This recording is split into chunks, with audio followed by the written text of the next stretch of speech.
சூராவை மஹ்ரிபுடைய நேரத்தில் நாம் ஓதினால் அல்லாஹ் ஜல்ல சுப்ஹானஹு வ தஆலா நம்முடைய தேவைகளை பூர்த்தி செய்து தருவான், நம்முடைய நாட்டங்களை நிறைவேற்றி தருவான்.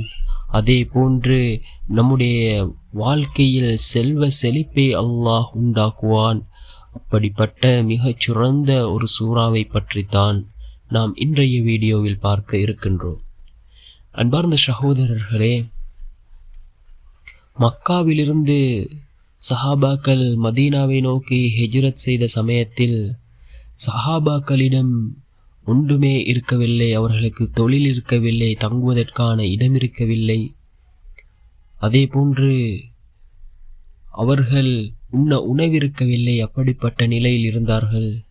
நபி ஸல்லல்லாஹு அலைஹி வஸல்லம் அவர்களும் ஓதி சஹாபாக்களுக்கும் கற்றுக் கொடுத்த மிகச்சிறந்த ஒரு சூரா சூரத்துல் லுஹா. இந்த சூறாவை அவர்கள் தினமும் ஓதக்கூடியவர்களாக இருந்தார்கள். அவர்களுடைய வாழ்க்கை எவ்வாறு மாற்றமடைந்தது என்பதை நாம் பல ஹதீஸ்களினூடாக செவியுற்றிருக்கின்றோம். அப்துர் ரஹ்மான் இப்னு அவுஃப் ரலியல்லாஹு அன்ஹு அவர்கள் ஒன்றும் இல்லாதவராக இருந்தவர் எவ்வாறு மிகப்பெரிய செல்வந்தராக சஹாபாக்களுடைய காலகட்டத்திலே அவர்கள் வாழ்ந்தார்கள்.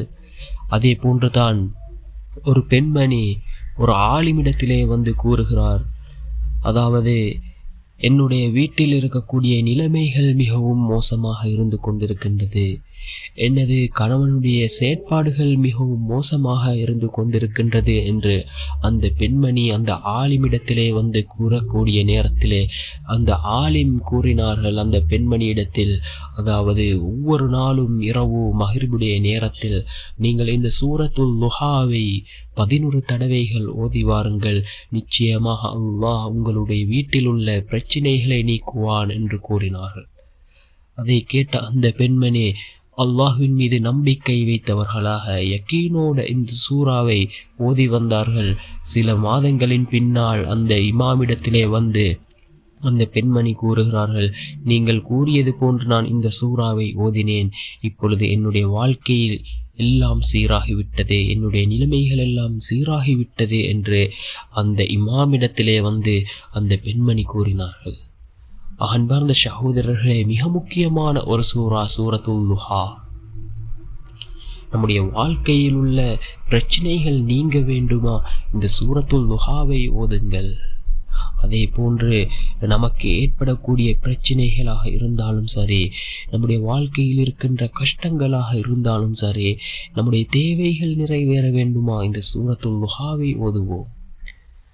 அதிகமான பெண்மணிகள் இங்கே குறிப்பிடுகிறார்கள், தங்களுடைய கணவன் தொழுவதில்லை, அதே போன்று தங்களுடைய கணவனால் பிரச்சனைகள் ஏற்படுகின்றது என்று அதிகமான பெண்மணிகள் குறிப்பிடுகிறார்கள். நீங்கள் அல்லாஹ்வின் மீது நம்பிக்கை வைத்தவர்களாக இந்த சூரத்துல் லுஹாவை மஹ்ரிபுடைய நேரத்தில் 11 தடவைகள் ஓதி வாருங்கள். நாம் எதை செய்வதென்றாலும் அல்லாஹ்வின் மீது நாம் யக்கீன் கொண்டவர்களாக நாம் இதனை செய்தால் நிச்சயமாக அல்லாஹ் தருவான் என்ற அந்த உறுதியோடு நாம் கேட்க வேண்டும். நாம் சந்தேகத்தோடு அதனை செய்து வந்தால் நிச்சயமாக அது கிடைக்காது. மிக முக்கியமான சூரத்துல் லுஹா. அதனை எவ்வாறு தஜ்வீதுடன் ஓதுவது என்பதை பற்றி இப்பொழுது பார்க்கலாம். بسم الله الرحمن الرحيم والضحى والليل إذا سجى ما ودعك ربك وما قلى وللآخرة خير لك من الأولى ولسوف يعطيك ربك فترضى ألم يجدك يتيما فآوى ووجدك ضالا فهدى ووجدك عائلا فأغنى فأما اليتيم فلا تقهر وأما السائل فلا تنهر وأما بنعمة ربك فحدث. இந்த சூரத்துல் லுஹா 11 அத்தியாயங்களை கொண்ட சூறாவாக இருந்து கொண்டிருக்கின்றது. இதனுடைய பொருளை நாம் இப்பொழுது பார்க்கலாம். அளவற்ற அருளாளன் நிகரற்ற அன்புடையோன் அல்லாஹ்வின் பெயரால் ஓதுகின்றேன். முற்பகல் மீது சத்தியமாக, இருண்ட இரவின் மீதும் சத்தியமாக அது ஒடுங்கிவிட்டாள். நபியே, உமது இரட்சகன் உம்மை கைவிடவில்லை, உம்மை அவன் வெறுக்கவும் இல்லை. மேலும் மறுமை எனும் பிந்தியதானது இம்மை எனும் முந்தியதை விட உமக்கு மிகச் சிறந்ததாகும். இன்னும் உமது இரட்சகன் அடுத்து பல உயர் பதவிகளை உமக்கு அளிப்பான். அப்போது நீர் திருப்தி அடைவீர். உம்மை அவன் அனாதையாக கண்டு கொள்ளவில்லையா? ஆகவே அரவணைப்பு பெற்று நீர் ஆறுதல் பெற அவன் இடமளித்தான். மேலும் வேதம் என்ன, மார்க்கம் என்னவென்பதை பற்றி தெரியாதவராக உம்மை அவன் கண்டான். ஆகவே அதற்கு அவன் உமக்கு வழிகாட்டினான். மேலும் தேவையுடையவராக அவன் உம்மை கண்டான். ஆகவே உமது தேவையை நிறைவேற்றி உம்மை தேவையற்றவராக ஆக்கிவிட்டான். ஆகவே நீர் அனாதையை கடிந்து கொள்ளாதீர், இன்னும் தர்மம் கேட்பவரை விரட்டாதீர். மேலும் உம்மீது புரிந்துள்ள உமது இரட்சகனின் அருட்கொடைகளை பற்றி அவனுக்கு நன்றி தெரிவிக்கும் பொருட்டு அறிவித்து கொண்டிருப்பீராக என்று பொருள்படக்கூடிய இந்த சூரத்துல் லுஹாவை நாம் மஹ்ரிபுடைய தொழுகைக்கு பின்னால் 11 ஆயத்துக்களை கொண்ட சிறிய சூரா.